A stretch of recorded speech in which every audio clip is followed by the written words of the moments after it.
insignificante hermanito cristiano.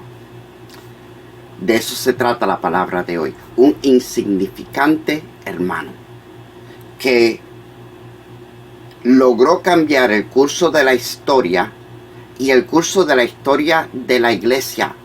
Estableció el fundamento sobre el cual la iglesia está establecida, el fundamento doctrinal.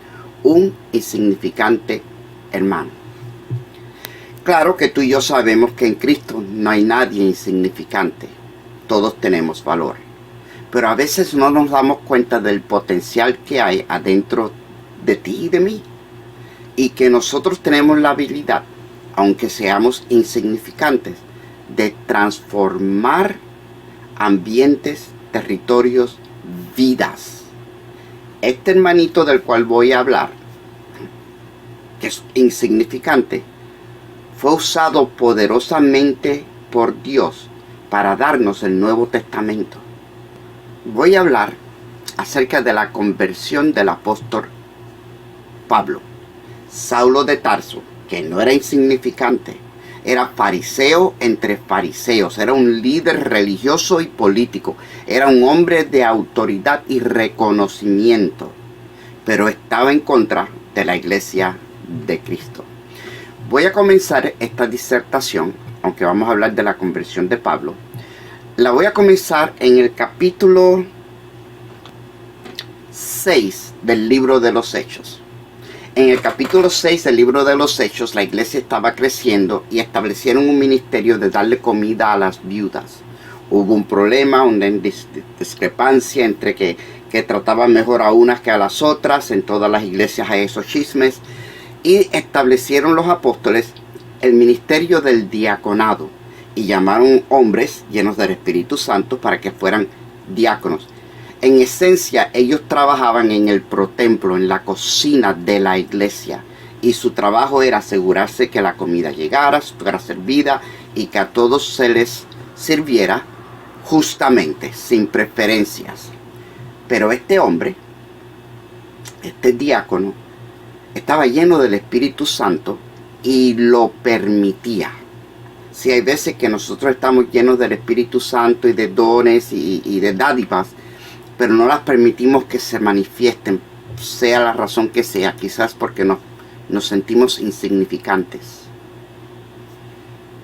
Pero este insignificante diácono, pero estaba lleno del Espíritu Santo, que lo que hacía en la iglesia era servir mesas, pero estaba lleno del Espíritu Santo.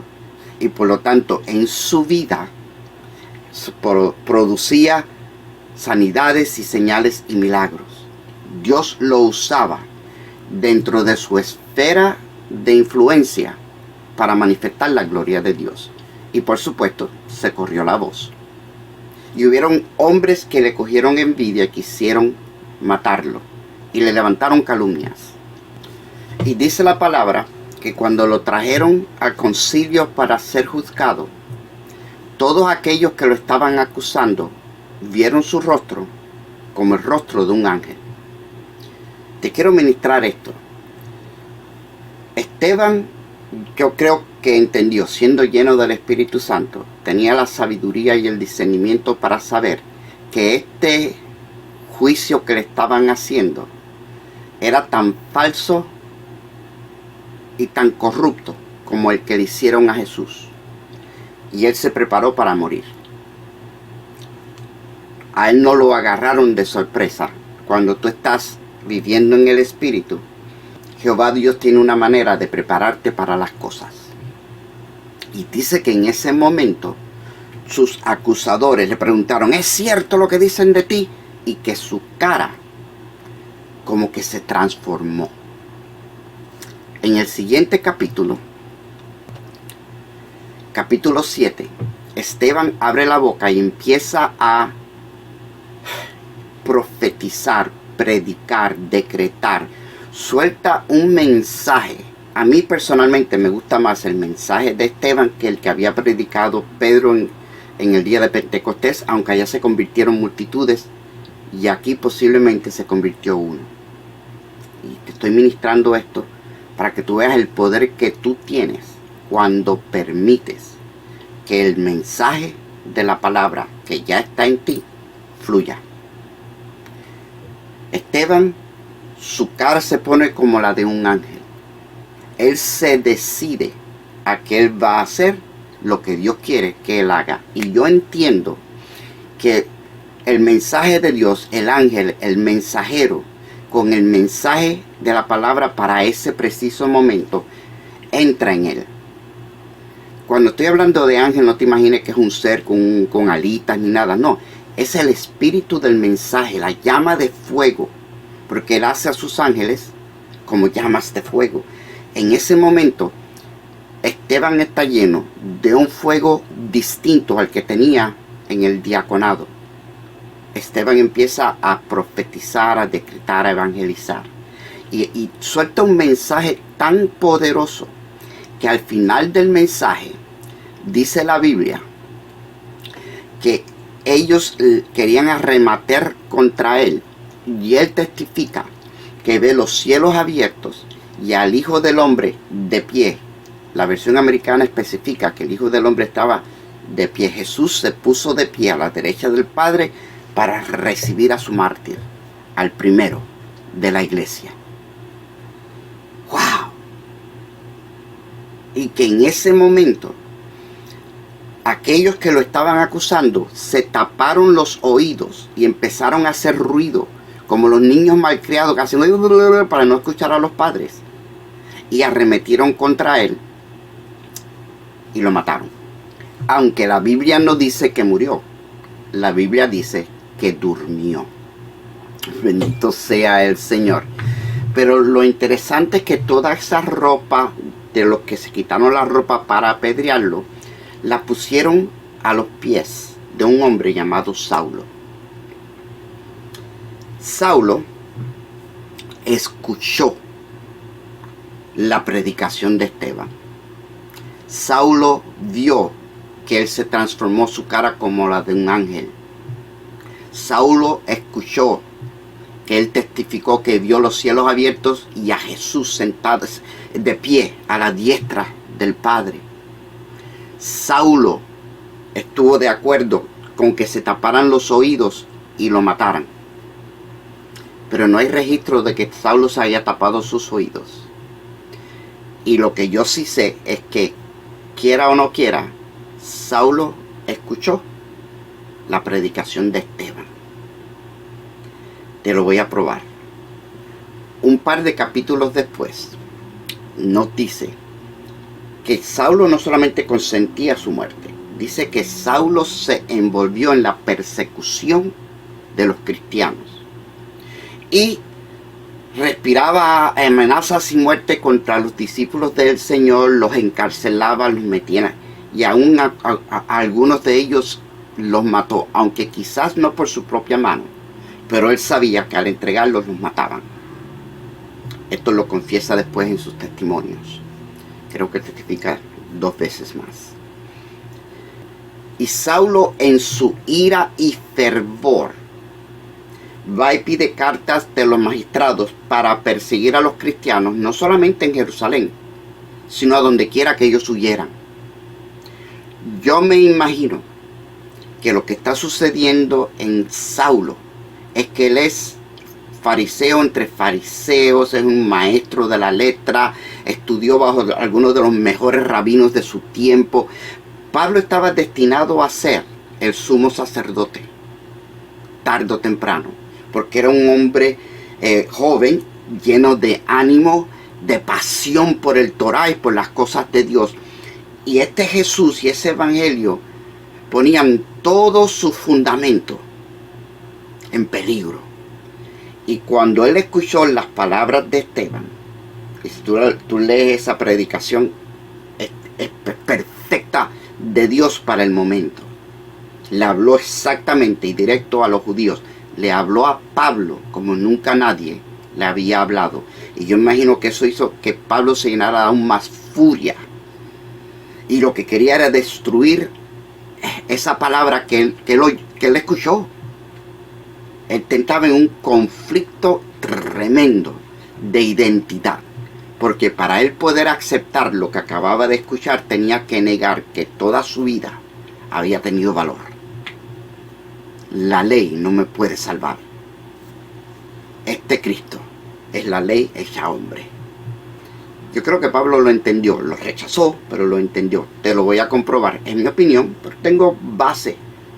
Dice que en camino a Damasco, Pablo iba, yo lo voy a montar en un caballo. La Biblia no dice que iba en caballo, pero yo lo monto en un caballo, porque él era un hombre importante y iba jefe de un grupo, con cartas de la inmigración, de la migra, para ir a buscar a los indocumentados que se habían escapado. Ese era Pablo. Pero cuando va camino a Damasco, dice, vamos a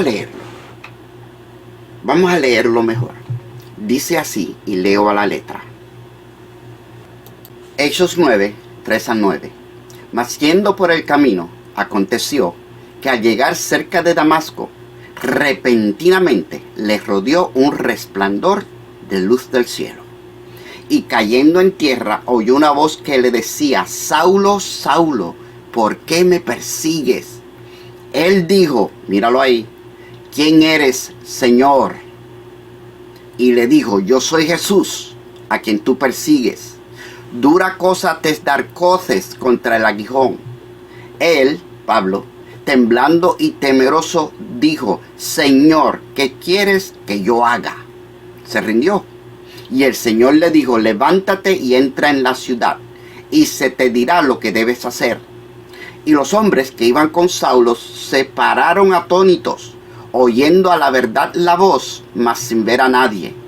Entonces Saulo se levantó de tierra, y abriendo los ojos no veía a nadie.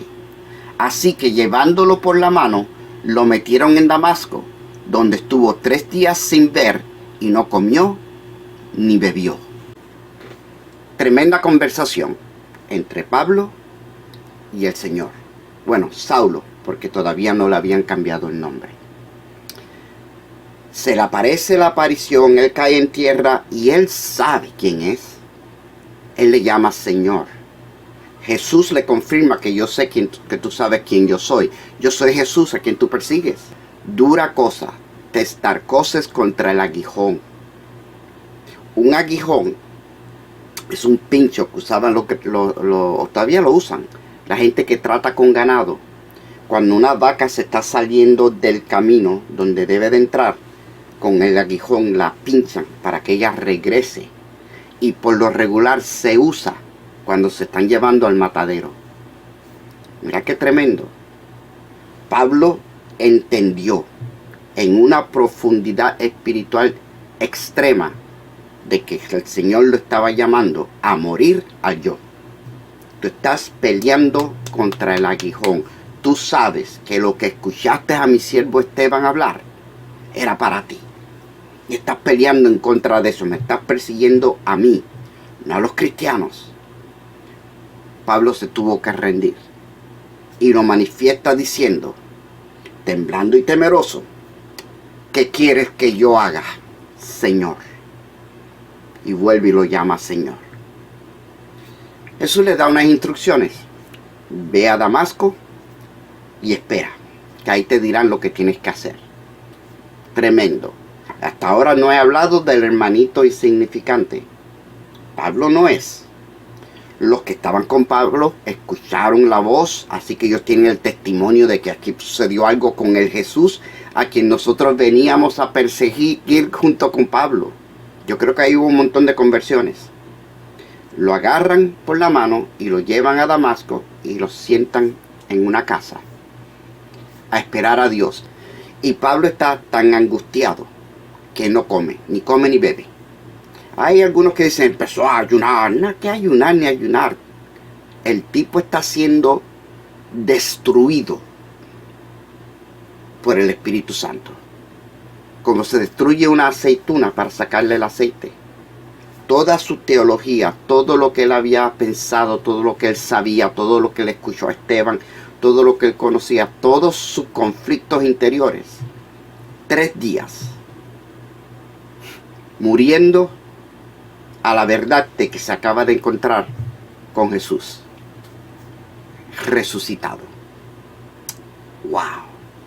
Pero está ciego. No puede ver. Esperando a Dios. Señor manifestándole que tú no podías vivir por lo que estabas viendo. Tenías que vivir por lo que yo te estoy diciendo y mi trato personal contigo.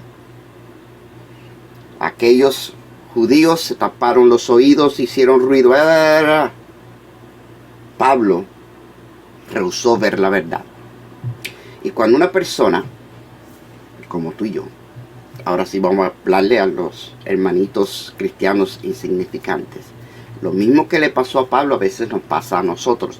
Por hacernos los sordos o los ciegos, Dios tiene que permitir aguijones que nos lleven a donde tenemos que morir al yo, a la preocupación, a la depresión, a los temores, a incertidumbre, a adicciones, sea de licor, de pornografía, de telenovelas, de cigarrillos, de lo que sea. El Señor permite aguijones para llevarnos al matadero, porque para poder nacer espiritualmente y crecer espiritualmente tienes que morir a la carne. Hay personas, cristianos, que yo los conozco y les he pastoreado a algunos de ellos, que si Dios no les da un empujón, un golpe, un aguijón, si Dios no lo permite, nunca obedecen. Si no es porque le llega una enfermedad, o un hijo entra en la droga, o se pone rebelde contra ellos, o el divorcio, se sienta a la mesa a comer con ellos. Si no es por eso, nunca buscan de Dios. Así, el remedio es el hermanito insignificante del cual te voy a hablar ahora. Aquí está Pablo, el gran Pablo, que tiene autoridad, tiene un equipo, viene a perseguir a los cristianos sentado en un cuarto oscuro. Los que están alrededor de él no están en un cuarto oscuro, pero él no puede ver. Él está en total oscuridad, en comunión con él mismo, preguntándose: ¿cómo llegué yo aquí y qué hago yo ahora? Y en Damasco hay un hermanito que es mencionado, creo que 2 veces en la palabra. Se llama Ananías. Es un hermanito insignificante.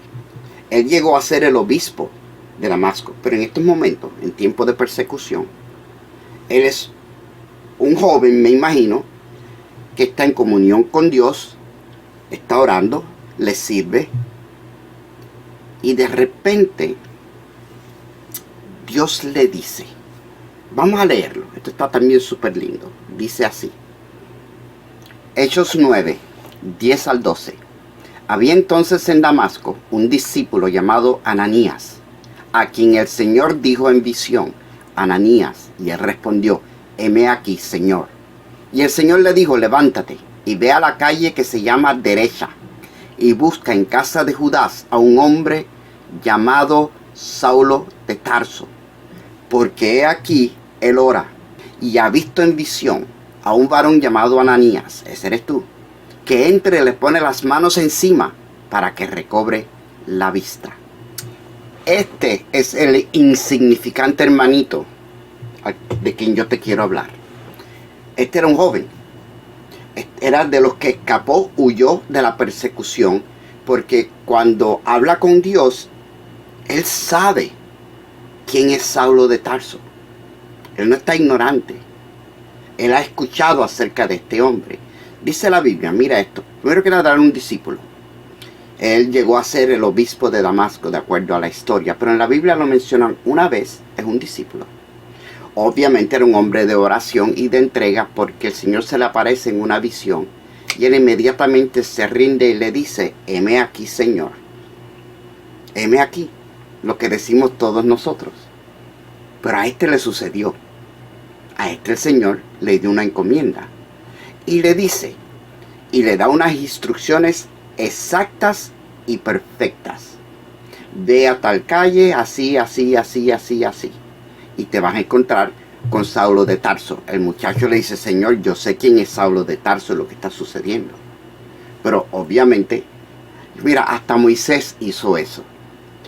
Yo te aconsejo que lo hagas con temor y respeto. Señor, ¿tú estás seguro que tú quieres que yo deje mi trabajo y vaya a hacer esto? ¿Tú estás seguro que tú quieres que yo me mude para aquel sitio? Señor, háblame más claro, dame instrucciones específicas. Guíame por tu espíritu. Si me puedes decir, ve, enséñame cómo llegar. Habla con Dios. Habla con Dios.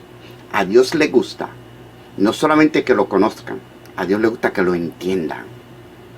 Y date a entender, este siervo lo iba a cumplir. Y me encanta el versículo que sigue. Dice, Pablo, Saulo de Tarso, he aquí él está orando. Y él, a pesar de que está ciego, ha visto en visión a un varón llamado Ananías, ese eres tú, que entra, le pone las manos encima y él recobra la vista. Y Dios le había dado a Pablo la visión de que Ananías, y le dio el nombre, va a venir un discípulo llamado Ananías que te va a poner las manos y te vas a sanar. Y entonces Dios va y habla con Ananías, porque Dios tenía esa confianza en Ananías, de que Ananías no le iba a decir que no. Esto a mí me rompe, esto está tremendo. Dios le dijo a Pablo, he aquí, él ora y él te ha visto en visión. Así que levántate y ve y cumple, porque ya está hecho. Lo único que falta es que tú llegues, pongas tus manos y le des unas instrucciones a Pablo. Las instrucciones que Ananías le da a Pablo son preciosas. El capítulo se pone más profundo, pero yo quería llegar hasta aquí. Comenzamos con un joven llamado Esteban, un diácono. Servía mesas en la iglesia, quizás para algunos un ministerio insignificante, pero Dios lo llenó de su Espíritu Santo y lo usó para hacer milagros, prodigios, y le dio el honor, porque es un honor, de ser el primero que muere por Cristo. Y murió con toda valentía. Y yo soy de los que creo, déjame ministrarte esto, que cuando vieron su cara como la de un ángel de Jehová entró adentro de él y lo convirtió en el mensajero que él se convirtió. Y que cuando él vio los cielos abiertos y la gloria de Dios Padre y al Hijo del Hombre, a Jesús, de pie al lado de la diestra del poder, en ese momento Esteban sale de su cuerpo y entra a la presencia de Dios, y al que ellos apedrean es a un ángel. Yo no creo que Esteban sintió el dolor, aunque después con su propia boca dijo, Padre, perdónalos, no saben lo que hacen. Y durmió. Ahora vamos al final del libro y nos encontramos un discípulo, un joven, un hombre de oración, obediente y comprometido con Dios. Y por cuanto se atrevió a ir y cumplir lo que Dios le dijo que hiciera, ve a tal sitio y ora por tal persona. Y esa persona por la cual él oró se convirtió en el escritor más importante del mundo cristiano. Lo único que posiblemente sea más importante que las cartas, las epístolas de Pablo, son los 4 evangelios. Nosotros no somos judíos, y bendigo el Torá y bendigo el Talmud y bendigo toda la ley de Moisés y los salmos y los proverbios, me encantan. Pero yo soy cristiano, y dentro de la palabra de Dios, los evangelios nos presentan a Jesús y lo que él enseñó. Pero este hombre, que se había quedado ciego, y un insignificante hermanito se atrevió en ponerle las manos para que recobrara la vista. Y este hombre, Pablo, dejó de ser Saulo, se bautiza e inmediatamente empieza a predicar a Jesucristo. Porque un insignificante hermanito se atrevió a hablarle, a soltarle una palabra. hacer una oración, a invitarlo a orar. Déjame orar por ti. Y las escamas caen de los ojos. Yo predico y enseño esto mucho. Estamos viviendo en unos tiempos peligrosos porque estamos en el Apocalipsis. Y yo enseño que cuando tú ores con una persona, cuando tú hables con ellos, cuando alguien te venga a pedir la oración, no le digas, yo se lo voy a decir al grupo de oración. No, déjame orar contigo aquí y ahora. Y entonces oramos con el grupo de oración. Déjame orar contigo aquí y ahora. Y si al todo posible, tócalo. Agárrale la mano suavecito, ponle la mano suavecito, porque el contacto de tu espíritu, el espíritu que vive en ti, el contacto de ese espíritu con el espíritu de ellos, causa que se caigan escamas de los ojos y que los ciegos vean. Físicamente, espiritualmente, moralmente, hay algo que sucede cuando tú impones la mano y oras con la persona. No yo, tú, un insignificante hermanito de la iglesia, porque el Espíritu Santo de Dios está en ti.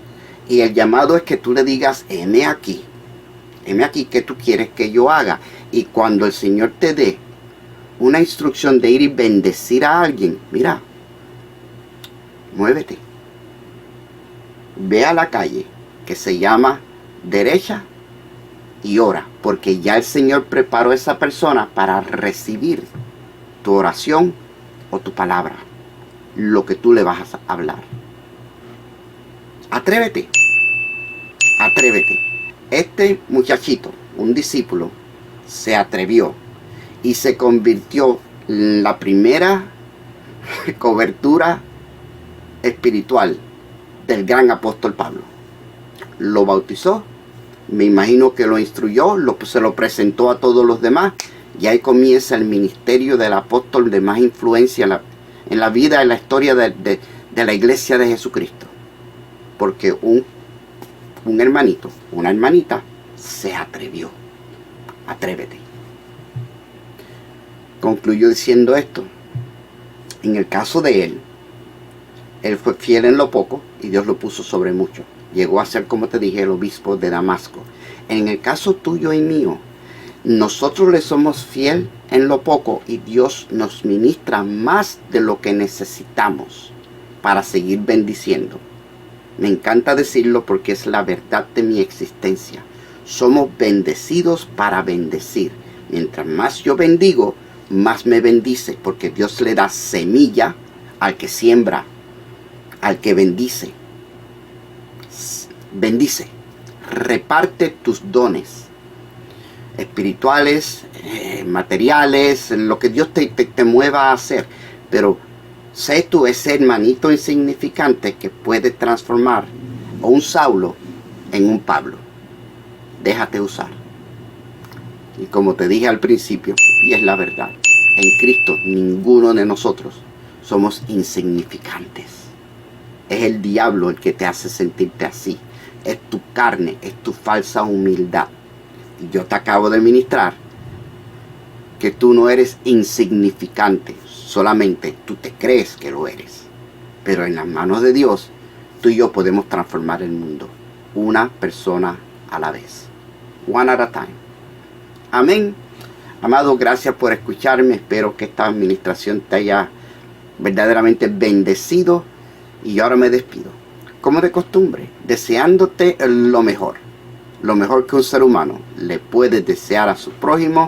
Mi hermano, mi hermana, que Dios te bendiga. Chao.